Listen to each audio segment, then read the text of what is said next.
Esto es Opinión 21, el espacio de reflexión y análisis de Capital 21. Aquí se discuten y defienden los temas que ocupan y preocupan a la Ciudad de México. Bienvenidos.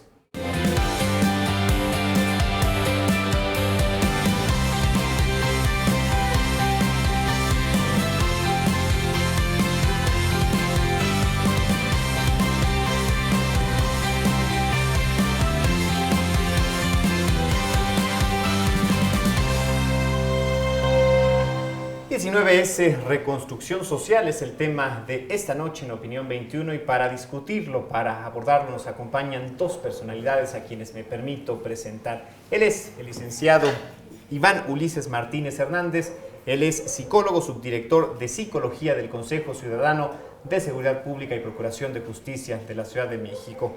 Iván, qué gusto recibirte, bienvenido. Muchas gracias, Alejandro. Está también con nosotros el doctor Eduardo Calixto González. Él es médico especializado en neurofisiología, investigador tanto de la Facultad de Medicina de la UNAM como del Instituto Nacional de Psiquiatría. Doctor, qué gusto recibirlo. Bienvenido. Buenas noches, es un honor. Gracias. Y bueno, ¿qué les parece si antes de entrar en conversación vemos la siguiente cápsula?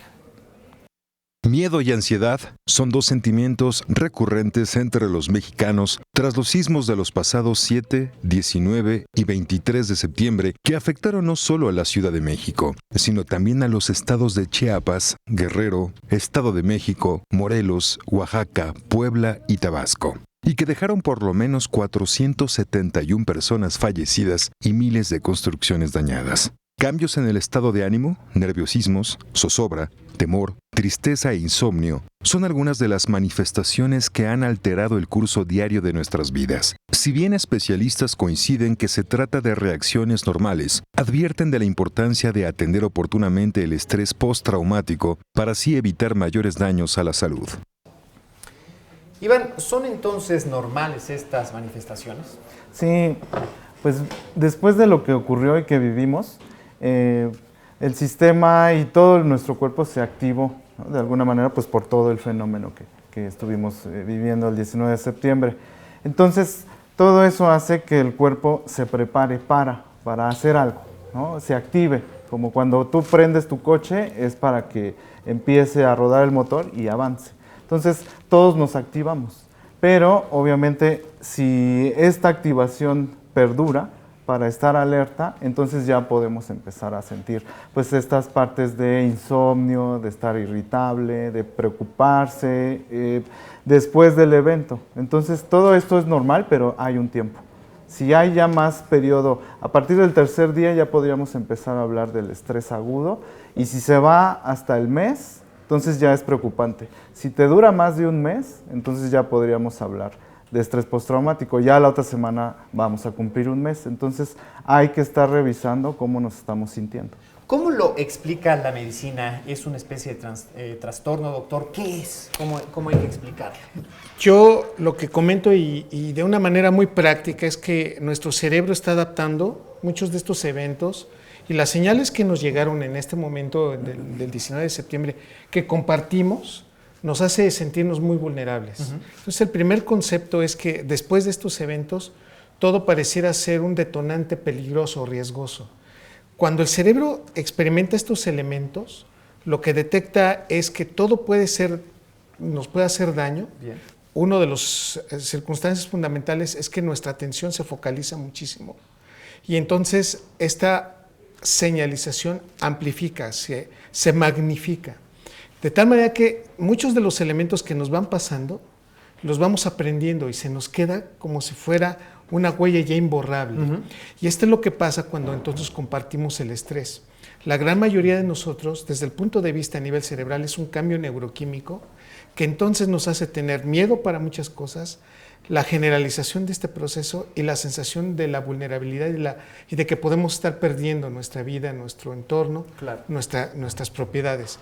Con todo eso junto, nos hace sentirnos que podemos caer en la desgracia. Y esto hace que nos sintamos sumamente estresados. De ahí esta especie de sentido de alerta y prácticamente de reacción inmediata, magnificada ante cualquier cosa que quizás antes del 19 de septiembre nos hubiera parecido nimia. Totalmente. Aquí lo que sucede es que cualquier detonante ahora que se parezca a la alarma sísmica, cualquier manifestación de movimiento, inmediatamente reaccionamos, queremos ponernos a salvo y al mismo tiempo generamos una sensación de incertidumbre. Este procesamiento natural que tiene el cerebro para aprender es primero para tratarnos de alejar del riesgo y al mismo tiempo esta señal se mantiene. Por eso no podemos dormir, por eso la gran mayoría de las personas se despierta en la noche pensando que todo es riesgo, que todo es peligro. Y con todo este concepto, dar una explicación de estos elementos, o sea, no está de más conocer esto. Dar una explicación de lo que está pasando nos ayuda a controlar mejor. Claro. Y ese es el mensaje. Si una persona tiene miedo, es porque no tiene el concepto, todavía no tiene esa capacitación. Y precisamente estos mensajes, este intercambio de ideas, ayuda a encontrar una respuesta. Todos estamos en forma semejante y precisamente el compartir esta sensación nos va tranquilizando en periodos más cortos. Es socializando, es decir, este proceso, y así hay que entenderlo, Iván. Sí, mira, las emociones, como bien dice Eduardo, de alguna manera nos ayudan a adaptarnos. Todo el ambiente, en todo momento, nosotros estamos experimentando una emoción. Entonces, cuando se viven estas situaciones, obviamente vienen estas emociones, ¿no? La alerta, estar listos para la huida, etcétera. Todo eso te va a adaptar. Entonces, si se mantiene, bueno, ya viene lo que bien decía Eduardo, el estrés y todas estas manifestaciones, pero también saber que el otro la está compartiendo igual que tú, entonces el problema, poniéndole un nombre, se hace más ligero. Entonces, por eso socializar, estar con otras personas, ya sea, bueno, actualmente pues ya virtualmente podríamos estar, ¿no? Conectados con alguien, saber que tu ser querido está bien, que tu par, etcétera, te empieza a disminuir esa carga emocional. Pero sí, socializar siempre es muy valioso para muchas cosas, pero sobre todo cuando hay un problema, como este o como cualquier otro, siempre socializar lo que te va a permitir como individuo es que se aligere. Y entonces cuando se aligera, el cerebro, bien lo sabe Eduardo, recibe más información, puede tomar mejores decisiones, la sangre llega un poco mejor, etcétera, pero ya se aligera, tú ya puedes decir, ok, ya pasé este evento, ahora me toca pues ver cómo está la casa, ver cómo está mi familia, ver si puedo llamar aquí, puedo hacer esta otra cosa, revisar. Entonces ya te puede hacer tomar otro tipo de decisiones y que no sean tan rápidas, porque en la huida pues obviamente tienes que resguardarte, colocarte en un lugar o en un punto, etcétera, y ya después compartes, ves, verbalizas, eso también es muy valioso, entonces ya esto disminuye y ya empiezas a tomar otras decisiones que también están relacionadas, pero que no te mantienen como cuando te activó, ¿no? La alarma, trátese de alarma o trátese del propio evento. Ahora, doctor, no todos sentimos lo mismo, ni tampoco en los mismos grados, ¿no? ¿Cómo se explica esto y cómo entenderlo? ¿Por qué nos afecta o nos altera de manera distinta? Depende de la edad, depende del proceso también en el que estábamos, el contexto social, del aprendizaje previo. Depende mucho también de los conceptos proyectivos que teníamos en ese momento. La gran mayoría de los que tenemos más de 35, 40, 45, 50 años, hicimos inmediatamente la asociación de lo que había pasado en el 85 y entonces hacemos una comparación y la generalización es que sí sentíamos miedo, pero tendríamos la percepción de que en la magnitud de lo que iba avanzando en ese momento el sismo, que es un periodo muy corto, una ventana muy corta, generó la sensación primero de ansiedad y después de escapatoria. Pero quienes no habían tenido la experiencia y la experimentaron por primera vez y después proyectaron lo que estaba pasando en ese punto, en ese contexto, han aprendido, ahora las generaciones que tienen hasta en este momento los 15, los 20 y los 30 años, esa comparación entonces ahora los hace ser más sensibles. Hoy podemos decir que la Ciudad de México está homogenizada en el concepto de la percepción de un sismo. Lo que antes, todavía antes... Claro, esta generación millennial no lo había experimentado. No lo había experimentado, ¿no? Y ahora nos deja una amplificación muy grande. El cerebro cuando tuvo esta emoción amplificó señales. Y de tal manera que el cerebro cuando amplifica señales va a ser perdurable este conocimiento prácticamente para toda la vida. Y entonces ahora nos queda esa parte de sacar la parte positiva del concepto. Nos hemos capacitado mejor. La gran mayoría pensamos que esto es totalmente negativo. Ser respetuoso de quienes perdieron sus pertenencias y a personas. La gran mayoría que no cursaron con una pérdida nos han capacitado para comportarnos todavía mejor durante un sismo y saber qué vamos a hacer en el futuro. Por esta razón, la gran mayoría de nosotros vamos conceptualizando en forma muy personal este proceso. Pero déjame por favor, generalizar este punto. La sensibilidad de un cerebro femenino es todavía mayor que la de un masculino. Por eso muchas mujeres percibieron esto y tienen una gran sensibilización a este concepto. Y esto se entiende por conceptos hormonales.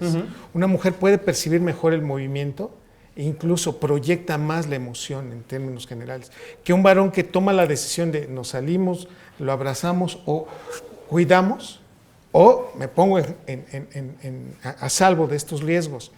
Naturalmente, cuando nosotros comparamos por género, las mujeres tienen una mayor percepción de este evento y por eso son más sensibles a estos movimientos telúricos. ¿Las edades también sí, tienen por relación? Supuesto. Hay un proceso natural. Entre los más jovencitos son más perceptibles, pero al mismo tiempo desensibilizan más rápido. Bien. Ventaja. Una capacidad de recuperación, vamos a decirlo así. Sí. Sin embargo, nosotros ya después de los 16, 17 años, el proceso fue muy fuerte, generamos una proyección y una comunicación neuronal tan grande y este proceso prácticamente se va a quedar para toda nuestra vida.